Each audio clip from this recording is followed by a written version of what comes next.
আমি মাননীয় প্রধানমন্ত্রীর সদয় অনুমতিক্রমে 2026 সালের 21শে পদকের জন্য মনোনীত সম্মানিত গুণীজনের নাম এবং কৃতি কথন ধারাবাহিকভাবে উপস্থাপন করছি।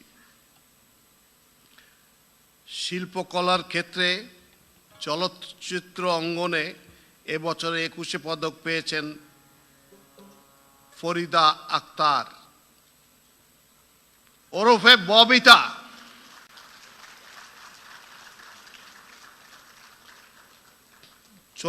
চলচ্চিত্র অঙ্গনে ববিতা প্রায় 300টিরও বেশি চলচ্চিত্র অভিনয় করেছেন। প্রায় 70টিরও বেশি জাতীয় ও আন্তর্জাতিক পুরস্কারে ভূষিত হয়েছেন। তিনি জাতীয় চলচ্চিত্র পুরস্কারে মোট 4বার শ্রেষ্ঠ অভিনেত্রীর স্বীকৃতি লাভ করেছেন। অভিনয়ে গৌরবোজ্জ্বল অবদানের স্বীকৃতি স্বরূপ ফরিদা আক্তার ববিতাকে এবছরের 21শে পদকে ভূষিত করা হলো।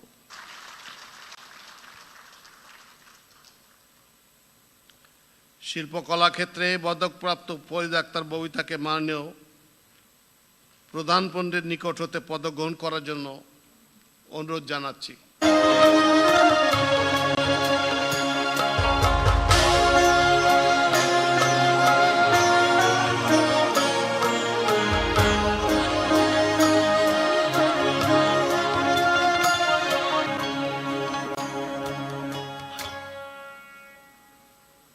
শিল্পকলা ক্ষেত্রে চারুকলার অঙ্গনে এবছর 21শে পদক পাচ্ছেন অধ্যাপক ডক্টর মোহাম্মদ আব্দুস সাত্তার।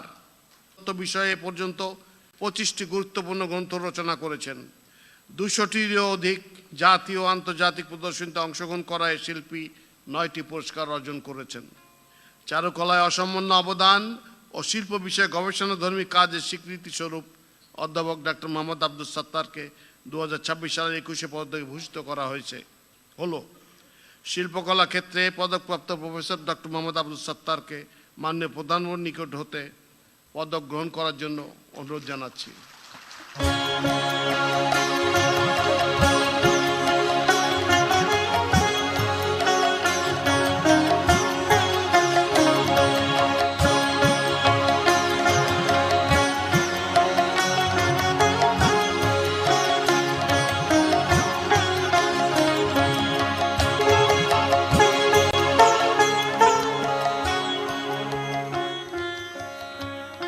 স্থাপত্য ক্ষেত্রে এবছর 21শে পদক পেয়েছেন মেরিনা তাবাসসুম। মেরিনা তাবাসসুম একজন আন্তর্জাতিক খ্যাতিসম্পন্ন বাংলাদেশি স্থপতি এবং শিক্ষাবিদ। 2005 সালে তিনি মেরিনা তাবাসসুম আর্কিটেক্টস টেকনোলজির অধ্যাপক এবং এর আগে হার্ভার্ড, ইয়েল ও টরন্টো বিশ্ববিদ্যালয়ে শিক্ষকতা করেছেন। 2016 সালে ঢাকার বাইতুর রৌফ মসজিদ এবং 2025 সালে খুদিবাড়ি প্রকল্পের জন্য 2বার সম্মানজনক স্থাপত্যে অনন্য অবদানের স্বীকৃতি স্বরূপ মেরিনা তাবাসসুমকে 2026 সালের 21শে পদকে ভূষিত করা হলো। স্থাপত্য ক্ষেত্রে পদকপ্রাপ্ত মেরিনা তাবাসসুমকে মাননীয় প্রধানমন্ত্রীর নিকট হতে পদক গ্রহণ করার জন্য অনুরোধ জানাচ্ছি।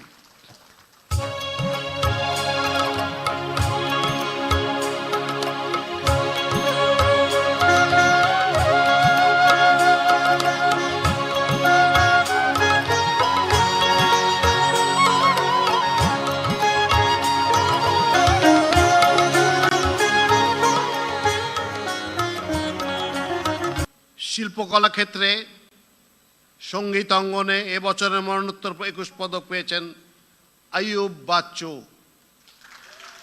এবছরের 21শে পদক মরণোত্তর ভূষিত করা হলো। শিল্পকলা ক্ষেত্রে পদকপ্রাপ্ত আইয়ুব বাচ্চুর পক্ষে তার সহধর্মিণী ফেরদৌস আক্তার চন্দনাকে মাননীয় প্রধানমন্ত্রীর নিকট হতে পদক গ্রহণ করার জন্য অনুরোধ জানাচ্ছি।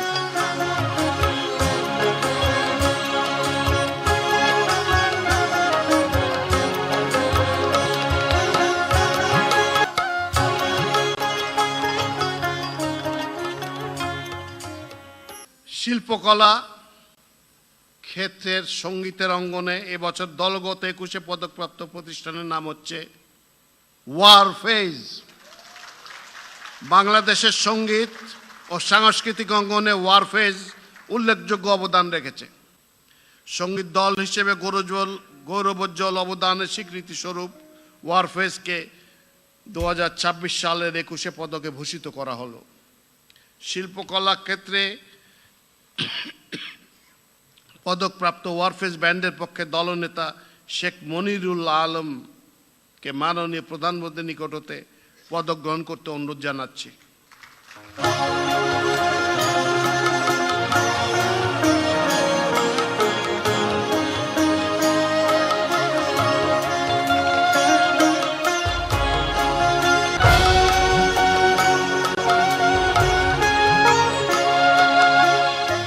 কলার নৃত্য অঙ্গনে এবছর 21 পদক পেয়েছেন অর্থী আহমেদ।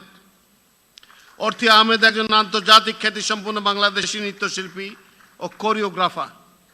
তিনি বাংলাদেশের নৃত্য চর্চায় এক বৈপ্লবিক ধারণা অ্যাডাল্ট বিগিনার্স ড্যান্স ক্লাসেসের প্রবর্তক। অর্থী আহমেদকে 2026 সালের 21 পদকে ভূষিত করা হলো।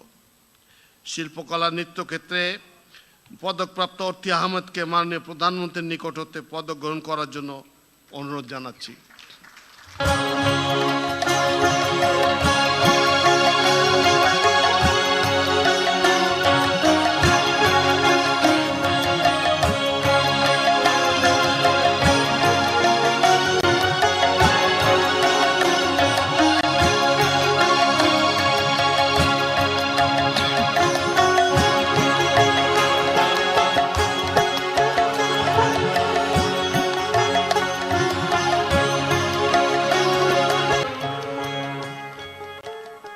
ক্ষেত্রে পালা গান অঙ্গনে এবছরে 21 পদক পেয়েছেন ইসলাম উদ্দিন পালাকার। ইসলাম উদ্দিন বাংলাদেশের গ্রামীণ লোক সংস্কৃতির অন্যতম গুরুত্বপূর্ণ পালাগান শিল্পী হিসেবে পরিচিত। তিনি 1988 সালে পালাগান শিক্ষা শুরু। পালাগান এবং গানের মধ্যে রয়েছে কমলা রানী, সাগর দিঘি, উতুলা সুন্দরী, দেওরা। অনুরোধ করছি।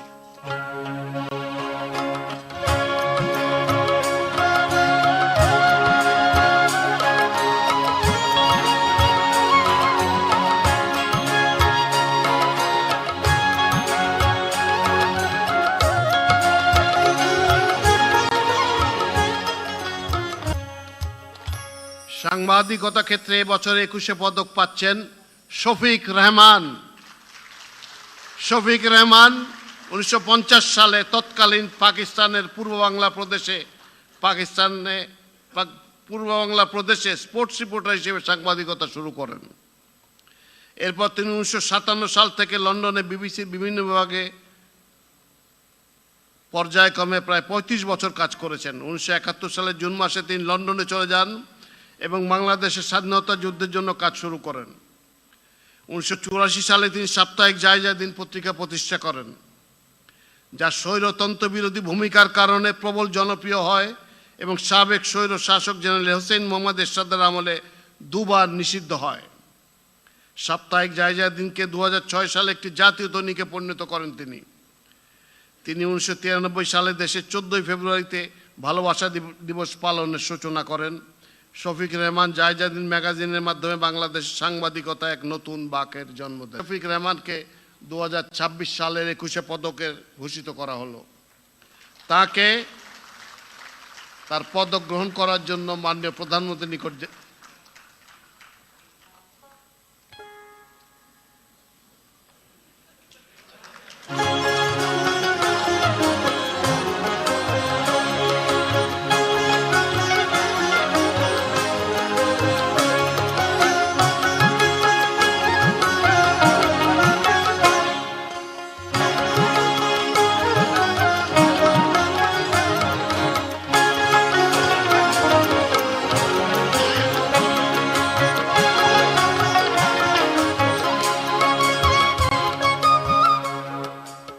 শিক্ষাক্ষেত্রে এবছর 21 পদক পেয়েছেন অধ্যাপক ডক্টর মাহবুবুল আলম মজুমদার।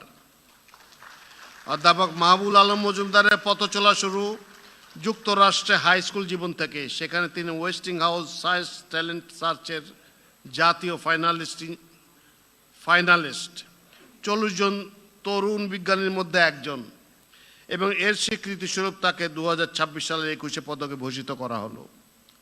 তাকে তার পদক গ্রহণ করার জন্য মাননীয় প্রধানমন্ত্রীর নিকট উপস্থিত হওয়ার জন্য অনুরোধ করছি।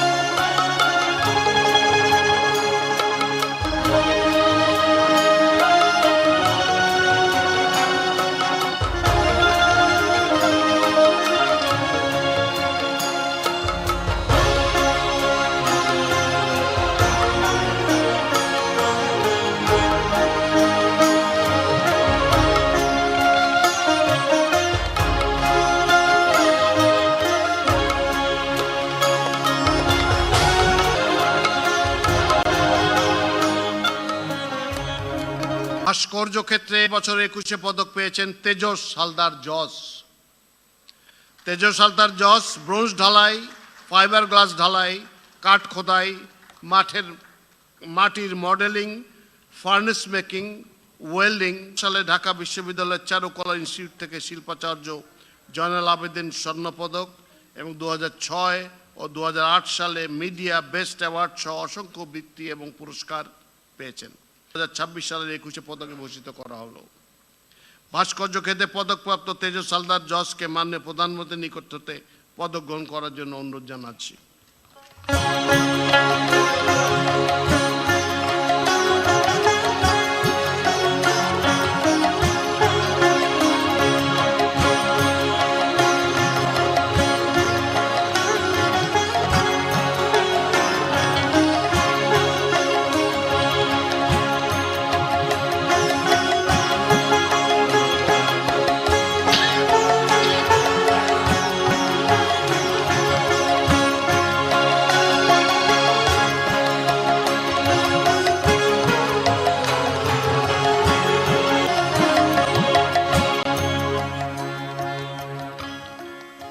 সাথে পদক প্রদান অংশ শেষ হলো।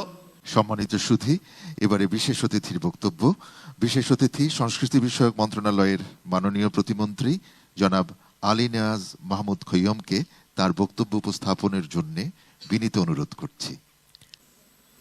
প্রিয় সুধীজন, 21-এ পদক প্রদান অনুষ্ঠান সরকারের এক অনন্য গৌরবময় আয়োজন। ভাষা আন্দোলনের মহান চেতনা ও আত্মত্যাগের স্মারক এই পদক আমাদের জাতীয় জীবনের অন্যতম সর্বোচ্চ রাষ্ট্রীয় সম্মান। 1952 সালের মহান ভাষা আন্দোলন আমাদেরকে শিখিয়েছে ভাষা মানে আত্মপরিচয় ও আত্মমর্যাদা। এই ভাষা আন্দোলনের পথ বেয়েই আমরা 71-এ অর্জন করেছি মহান স্বাধীনতা। ভাষার জন্য প্রাণ বিসর্জন ও আত্মদানের ইতিহাসের ধারাবাহিকতায় প্রতিষ্ঠিত হয়েছে আজকের বাংলাদেশ।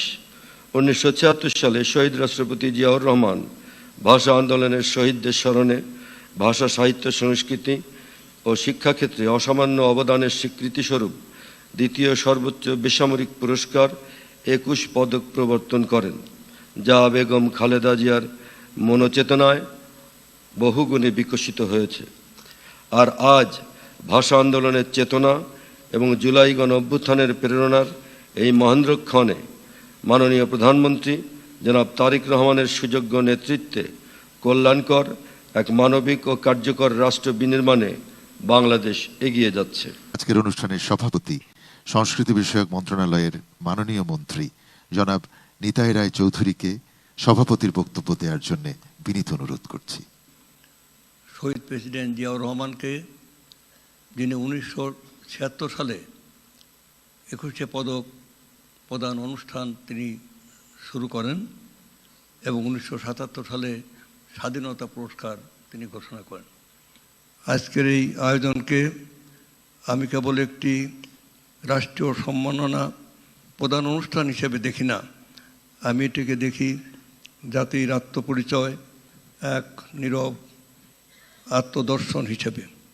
কারণ পদক ধাতুর নয়, এটি কৃতজ্ঞতার ভাষা, স্মৃতির প্রতীক, একটি সভ্যতার নৈতিক স্বীকৃতি। সম্মানিত সুধী, এবারে মাননীয় প্রধানমন্ত্রীর ভাষণ। অনুষ্ঠানের প্রধান অতিথি গণপ্রজাতন্ত্রী বাংলাদেশ সরকারের মাননীয় প্রধানমন্ত্রী তারেক রহমানকে তার ভাষণ প্রদানের জন্য সবিনয় অনুরোধ করছি।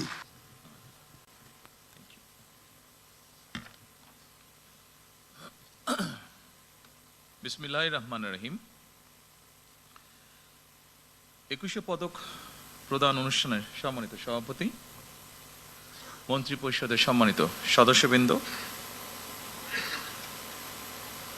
সেনাবাহিনী, নৌবাহিনী, বিমান বাহিনী প্রধানগণ, সশস্ত্র বাহিনীর সদস্যবৃন্দ, মেম্বার্স অফ ডিপ্লোম্যাটিক কমিউনিটি, পদকপ্রাপ্ত কৃতিজন এবং সম্মানিত সকল উপস্থিতি সুধীবৃন্দ, আসসালামু আলাইকুম।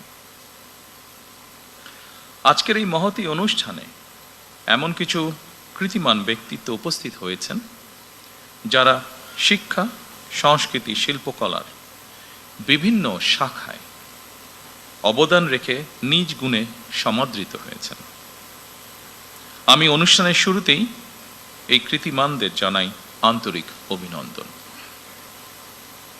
রাজনীতিবিদগণ রাষ্ট্র পরিচালনার দায়িত্বে থাকলেও একজন রাজনৈতিক কর্মী হিসাবে আমি বিশ্বাস করি জ্ঞানী গুণীজন দিক নির্দেশনার ভূমিকা পালন করে থাকেন। একটি রাষ্ট্র এবং সমাজে কৃতি মানুষদের সংখ্যা যত বেশি বাড়তে থাকবে, সমৃদ্ধি এবং নৈতিকতার মানদণ্ডে সেই সমাজ তত বেশি আলোকিত হতে থাকবে। সুতরাং রাষ্ট্র তার নিজের প্রয়োজনে জ্ঞানী গুণী মানুষদের সম্মানিত করে। সম্মানিত সকল উপস্থিতিবৃন্দ, সুধীবৃন্দ, এই উপলব্ধি থেকেই স্বাধীনতার ঘোষক শহীদ প্রেসিডেন্ট জিয়াউর রহমান স্বাধীন বাংলাদেশে প্রথমবারের মতন 21 পদক প্রবর্তন করেছিলেন। এটি শুধু একটি পদকই নয়, বরং এই পদকের মধ্য দিয়ে 52 ভাষা আন্দোলন থেকে আজ পর্যন্ত বাংলাদেশের ঐতিহাসিক ঘটনাবলীকে স্মরণে আনার পাশাপাশি যেসব বিজ্ঞজন শিক্ষা, সাহিত্য, শিল্পকলা, গবেষণা ও চর্চায় নিজেদেরকে এবং রাষ্ট্র ও সমাজকে সমৃদ্ধ করেছেন, তাদের সঙ্গে আপামর জনসাধারণের পরিচয় ঘটে।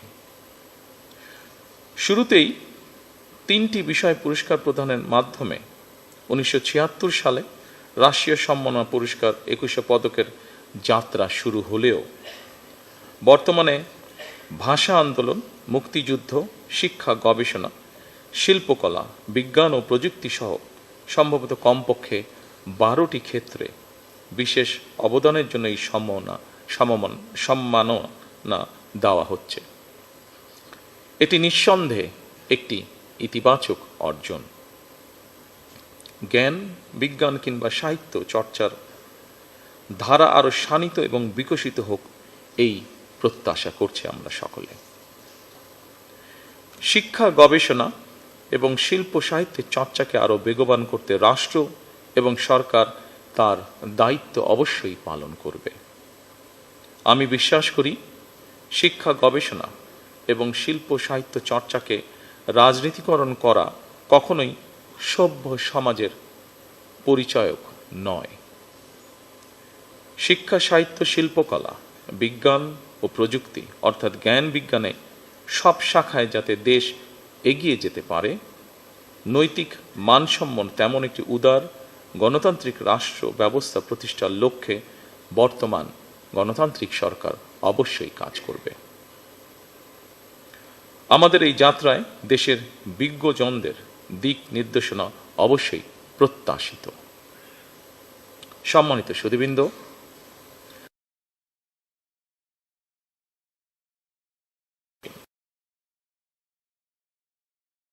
আত্ম